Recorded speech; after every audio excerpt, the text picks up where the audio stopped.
ఎంసీలో ఒక క్యారెక్టర్ ఉన్నాడు.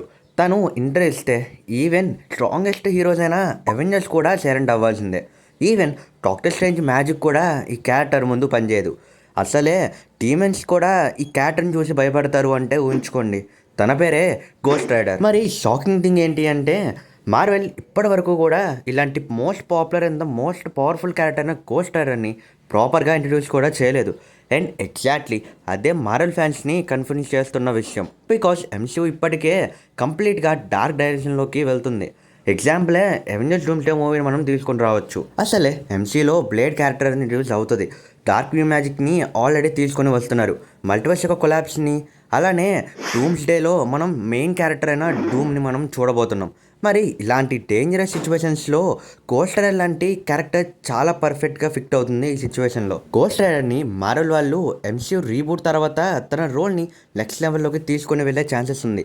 ఆర్ లేక తనని డూమ్స్డేలో జస్ట్ ఫర్ ద క్యామియోగా చూపించుకొని తనని క్యారెక్టర్ ఇంట్రడ్యూస్ కూడా చేసే ఛాన్సెస్ ఉంది. కానీ బిగ్గెస్ట్ క్వశ్చన్ ఏంటి అంటే గోస్ట్ రైడర్ యొక్క ఫస్ట్ అపియరెన్స్ అనేది మనం డూమ్స్డేలో చూస్తామా లేదా రీబూట్ తర్వాత చూస్తామా అనేదే పెద్ద క్వశ్చన్గా మారింది. సో కాబట్టి ఈ వీడియోలో ఇంటర్నెట్లో వైరల్ అవుతున్న biggest ghost rider MCU theory గురించి డీప్గా బ్రేక్ డౌన్ చేసుకుందాం. అండ్ ట్రస్ట్ మీ, లాస్ట్ వరకు చూస్తే గోస్ట్ రైడర్ ఫ్యూచర్ ఎంసీయూలో కన్నా అవెంజర్స్ కన్నా పెద్దగా మారే ఛాన్సెస్ ఉన్నాయి. మరి వీడియోని స్టార్ట్ చేసే ముందు మంచి అయితే ఫస్ట్ టైం చూస్తుంటే లైక్ చేసి సబ్స్క్రైబ్ చేసుకుని పక్కన బెల్ కూడా ఆన్లో పెట్టుకోండి. ఖచ్చితంగా సపోర్ట్ చేయండి లైక్ చేసి. ఇంకా వీడియోని స్టార్ట్ చేద్దాం. ఇప్పుడు ముందుగా బిగ్గెస్ట్ థియరీ గురించి మాట్లాడుకుందాం. గోస్ట్ రైడర్ యొక్క ఫస్ట్ అపియరెన్స్ డూమ్స్డే మూవీలో ఉంటుందా? హానెస్ట్లీ చాలా స్ట్రాంగ్ ఛాన్సెస్ ఉంది. ఎందుకంటే because Avengers doomsday simple hero war ఏం కాదు. ఎందుకంటే డాక్టర్ డూమ్ లాంటి బిగ్గెస్ట్ క్యారెక్టర్ అయితే ఈ మూవీలో మెయిన్ విలన్గా కనబడబోతున్నారు. యూనివర్స్ యొక్క కొలైడ్ కానీ లేదా డార్క్ మ్యాజిక్తో పాటు కంప్లీట్ రియాలిటీనే చేంజ్ చేసే క్యారెక్టర్ లాంటివి డాక్టర్ డూమ్ సొంతం. మరి ఇలాంటి సిచ్యువేషన్లో గోస్ట్ రైడర్ యొక్క కనెక్షన్ని ఎలా స్టార్ట్ చేస్తారు అనేదే ఇక్కడ ముఖ్యమైన డౌట్గా మారింది. ఒకవేళ గోస్ట్ రైడర్ని మూవీలో తీసుకురావాలనుకుంటే ఇది correct connection and correct start అని చెప్పొచ్చు. బికాస్ కామిక్స్లో Ghost Rider mostly super natural imbalance జరుగుతున్నప్పుడే తన యాక్టివ్ అనేది స్టార్ట్ అవుతుంది. లైక్ హెల్ డీమెన్స్ అనేవి ఓపెన్ అవ్వడం, డార్క్ ఎంటిటీస్ అనేవి ఎస్కేప్ అవ్వడం, లేదా సోల్ ఎక్స్క్రిప్షన్ అనేవి జరగడం. ఇలాంటి డేంజరస్ సిచ్యువేషన్స్లోనే స్పిరిట్ ఆఫ్ వేజన్స్ అదే మన గోస్ట్ రైడర్ అపియర్ అవుతాడు. అండ్ డూమ్స్డే ఎగ్జాక్ట్లీ అలాంటి ఈవెంట్స్నే జరిగే ఛాన్సెస్ అనేవి మూవీలో ఉన్నాయి. అండ్ ఇమాజిన్ చేసుకోండి, డాక్టర్ డూమ్ అవెంజర్స్ డూమ్స్డే ఫినాలేలో అందరు అవెంజర్స్ని కూడా డిఫీట్ చేస్తూ రియాలిటీ మొత్తాన్ని కూడా తన సొంతం చేసుకుంటున్న సమయంలో బ్యాక్గ్రౌండ్లో ఒక చైన్ సౌండ్ మొదలవుతుంది. అండ్ డాక్టర్ డూమ్ అదేంటో అని సడన్గా బ్యాక్ తిరిగి చూస్తే మన గోస్ట్ రైడర్ ఎంటర్ ఇస్తాడు. ఇంకేముంది, Ghost Rider versus Doctor Doom fight అనేది మొదలవుతుంది. ఇది గనక స్క్రీన్ మీద పడితే అసలు బొమ్మ అద్దర్స్ అనే చెప్పాలి. అండ్ ఇంటర్నెట్లో కూడా ఇంకొక కేజీ థియరీ కూడా ఉంది. అదేంటి అంటే డాక్టర్ డూమ్ ఈవెన్ గోస్ట్ రైడర్ని కంట్రోల్ చేయడానికి ట్రై చేస్తాడు కామిక్స్లో. బికాస్ డూమ్కి డార్క్ మ్యాజిక్ నాలెడ్జ్ అనేది చాలా బాగా ఉంది. కానీ మార్వెల్ ఫ్యాన్స్ ఏం బిలీవ్ చేస్తారు అంటే గోస్ట్ రైడర్ ఆర్డినరీ మ్యాజిక్ యొక్క రూల్స్ని ఫాలో అవ్వడు. లైక్ తన కర్స్ కానీ స్పిరిట్ కామిక్స్ వేజియన్స్. మీనింగ్ ఏంటి అంటే డూమ్ ఫస్ట్ టైం యాక్చువల్లీ ఫియర్ని ఫీల్ చేసేలా చేస్తాడు మన గోస్ట్ రైడర్. కానీ ఇక్కడే ఇంట్రెస్టింగ్ పాయింట్ కూడా రైజ్ అవుతుంది. మార్వెల్ గోస్ట్ రైడర్ని ఫుల్గా రివీల్ ఏమి చేయరు. బికాస్ దానికి ఒక స్మాల్ టీజ్ మాత్రమే ఇచ్చే ఛాన్సెస్ ఉన్నాయి. ఎందుకంటే మార్వెల్ యొక్క నెక్స్ట్ మూవ్ రీబూట్ మీద వెళ్తుందని అందరికీ తెలుసు. గోస్ట్ రైడర్ రోల్ అనేది చాలా బిగ్గర్గా అవ్వచ్చు.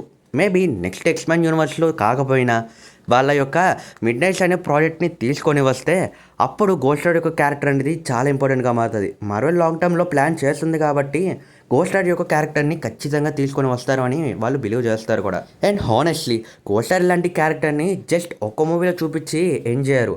Especially MCU future dark supernatural సైడ్కి వెళ్ళాలి అనుకుంటే ఖచ్చితంగా గోస్ట్ రైడర్ లాంటి క్యారెక్టర్ని ఒక మూవీలో చూపించకుండా మల్టిపుల్ ఆఫ్ మూవీస్లో చూపించే ఛాన్సెస్ అనేవి ఉన్నాయి. సో కాబట్టి అవెంజర్స్ డూమ్స్డే మూవీలో గోస్ట్ రైడర్ యొక్క అపియరెన్స్ అనేది తన యొక్క జస్ట్ టీజ్ చేస్తూనే తన ఇన్క్రెడిట్ సీన్స్లో చూపించవచ్చు. ఆర్ లేక సీక్రెట్ వార్స్లోనే తన బ్యాటిల్ జరుగుతున్న సమయంలో తీసుకుని రావచ్చు. ఇక ఎంసీయూ రీబూట్ తర్వాత గోస్ట్ రైడర్ ఫ్యూచర్ ఎలా ఉంటుందో అనే దాని గురించి ఇప్పుడు మాట్లాడుకుందాం గైస్. ఆల్మోస్ట్ అందరికీ తెలిసే ఉంటుంది, మార్వెల్ వాళ్ళు అఫీషియల్లీ అనౌన్స్ చేశారు సీక్రెట్ వార్స్ తర్వాత ఎంసీయూ అనేది సాఫ్ట్ రీబూట్ అవుతుంది అని. లైక్ మొత్తం యూనివర్సెస్ టైమ్ లెజెన్స్ కూడా మెర్జ్ అయిపోవడం, ఒకే యూనివర్స్ అనేది క్రియేట్ అయి ఉండడం, కొత్త హీరోస్ కొత్త యాక్టర్స్ మొత్తం ఫ్రెష్గా స్టార్ట్ చేస్తుంది మార్వెల్ సినిమాటిక్ యూనివర్స్ అనేది.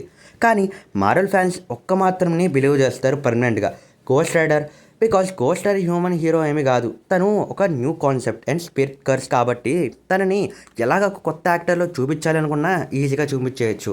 మీకు అర్థమయ్యేలా చెప్పాలి అంటే ఒకవేళ తన ఎగ్జిస్టెన్స్ అనేది యూనివర్స్ అనేది రీసెట్ అయిపోయినా సరే తను ఇంకా స్టిల్ కంటిన్యూ అవుతాడు. అండ్ హానెస్ట్లీ అది తన యొక్క బిగ్గెస్ట్ అడ్వాంటేజ్. స్పైడర్ మ్యాన్కి రీబూట్ కావాలి అండ్ ఐరన్ మ్యాన్కి న్యూ యాక్టర్ కావాలి, కానీ గోస్ట్ రైడర్ డిఫరెంట్ హోస్ట్తో కంటిన్యూ అవ్వచ్చు. ఎగ్జాక్ట్లీ కామిక్స్లో మల్టిపుల్ గోస్ట్ రైడర్స్ ఉన్నారు. Johnny Blaze, Danny Cage and Robbie Range క్యారెక్టర్స్లో కూడా మనం చాలాసార్లు చూసాం కామిక్స్లో. అండ్ ఎంసీయూ రీబూట్ తర్వాత మార్వెల్ మల్టిపుల్ గోస్ట్ రైడర్ని ఎక్స్ప్లోర్ చేయొచ్చు. ఎస్పెషల్లీ రాబీ రేంజ్ థియరీ ఇప్పుడు ఫుల్గా స్ట్రాంగ్గా ఉంది. ఎందుకంటే రాబీ రేంజ్ యంగర్ జనరేషన్కి ఎక్కువగా కనెక్ట్ అవుతుంది. లైక్ స్ట్రీట్ రేసింగ్ వైబ్స్ కానీ లేదా ఫ్యామిలీ కనెక్షన్స్ కానీ మోడర్న్ ఎనర్జీస్తో సూపర్ న్యాచురల్ పవర్స్ని తన యొక్క స్టోరీలో బెడ్ చేస్తారు గోస్ట్ రైడర్కి లింక్ చేస్తూ. కానీ ఓజీ మార్వెల్ ఫ్యాన్స్కి అర్థమవుతుంది జానీ బ్లేస్ యొక్క ఇంట్రడక్షన్ ఎలా ఉంటుందో ఎంసీయూ హిస్టరీలో అనేది. గోస్ట్ రైడర్ కావాలి అనుకుంటే మాత్రం ఖచ్చితంగా మన జానీ బ్లేస్ని చూడాలని చాలామంది కూడా అనుకుంటారు. బికాజ్ జానీ బ్లేస్ స్టోరీ అనేది చాలా ఎమోషనల్గా నెక్స్ట్ లెవెల్లో చూపిస్తారు. డెత్లోనే డీల్ చేయడం, లాంగ్ టర్మ్స్లో కలిసి ఉండడం, అలానే లోన్లీనెస్తో పాటు పెయిన్, ఈవెన్ ట్రాన్స్ఫర్మేషన్ కూడా తనకి చాలా టార్చర్గా ఉంటుంది. అండ్ అదే గోస్ట్ రైడర్ యొక్క క్యారెక్టర్ని స్పెషల్ చేస్తుంది. అవుట్సైడ్ 5 స్టార్లో ఉన్నా సరే ఇన్సైడ్లో చాలా సఫర్ అవుతాడు మన Ghost Rider. Actually Ghost Rider strongest power చాలామంది హెల్ ఫైర్ అని అనుకుంటారు. యాక్చువల్లీ అది కాదు, పెయిన్ని వెపన్గా మార్చుకోవడమే మన గోస్ట్ రైడర్ యొక్క కర్తవ్యం. అండ్ హానెస్ట్లీ ఎంసీయూలో ఫ్యూచర్ డార్కర్ వెళ్తే కనుక Ghost Rider one of the most important heroes అవ్వచ్చు. మేబీ మార్వెల్ యొక్క ఫ్యూచర్ డైరెక్షన్ అనేది మోర్ మెచ్యూర్ స్టోరీస్ మీద, అలానే హర్రర్ ఎలిమెంట్స్తో పాటు ఎమోషనల్ యాంటీ హీరోస్ యొక్క స్టోరీ లైన్స్ని పట్టుకున్నట్టయితే ఎగ్జాక్ట్లీ అలాంటి యూనివర్స్లో గోస్ట్ రైడర్ని కింగ్లా చూపించవచ్చు మార్వెల్ వాళ్ళు. ఇమాజిన్ చేయండి ఎంసీయూ ఫ్యూచర్లో మిడ్ నైట్ టైమ్స్ యొక్క స్టోరీని తీసుకొని వస్తే ఎలా ఉంటుంది. ఆల్సో మార్వెల్ ప్రాపర్గా గోస్ట్ రైడర్ని ఎగ్జిక్యూట్ చేస్తే తర్వాత నెక్స్ట్ బిగ్ థింగ్గా ఐరన్ మ్యాన్ లెవెల్ లాంటి ఫ్యాన్ ఫేవరెట్ అయిపోతాడు గోస్ట్ రైడర్. బికాస్ ఆడియన్స్కి ఇప్పుడు పవర్ఫుల్ హీరోస్ కన్నా ఎమోషనల్ బ్రోకెన్ హీరోసే ఎక్కువగా కనెక్ట్ అవుతారు. బెస్ట్ ఎగ్జాంపుల్ మనం ఇప్పుడు చూస్తున్న మన స్పైడర్ మ్యాన్ క్యారెక్టర్. ఇక తర్వాత గోస్ట్ రైడర్ అవే ఛాన్సెస్ కూడా ఉన్నాయి. పెయిన్తో బిల్డ్ అయిన క్యారెక్టర్ కదా మరి గోస్ట్ రైడర్ అది. ఎగ్జాక్ట్లీ అందుకే తన ఫ్యూచర్ ఎంసీయూలో మ్యాచ్ అవ్వచ్చు అని అంటున్నా. సో ఫైనల్గా బిగ్ థింగ్ ఏంటి అంటే గోస్ట్ రైడర్ మేబీ డూమ్స్ డేలో టీజ్ అవ్వచ్చు, కానీ రీబూట్ తర్వాత తన రియల్ రైజ్ అనేది స్టార్ట్ అవుతుంది. MCU future dark supernatural సైడ్కి వెళ్తే కనుక ఖచ్చితంగా Ghost Rider one of the most important hero అవ్వచ్చు నెక్స్ట్ ఎంసీయూ జనరేషన్కి. జస్ట్ లైక్ ఏ హీరోనే కాదు, పనిష్మెంట్, ఫియర్, అలానే మిడ్ నైట్ ని లీడ్ చేసే క్యాపబిలిటీ ఉన్న గోస్ట్ రైడర్ క్యారెక్టర్. మరి మీ ఒపీనియన్ ఏంటి?